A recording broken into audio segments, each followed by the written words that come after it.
Assalamu alaikum everyone. We would be writing a program to find the sum of the given nth series. So we write a variable nth term and we give it a value of, for example, 2. Okay, then we initialize the value of sum and we give it the value of 0. Then we use a for loop for I in range 1 till nth term plus 1. We did plus 1 because in range function the end value should have one more, so that the last term is also included.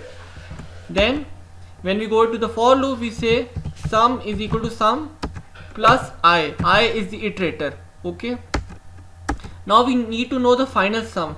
We go out of the for loop and we say print sum. Then we play it and we get a value of 3.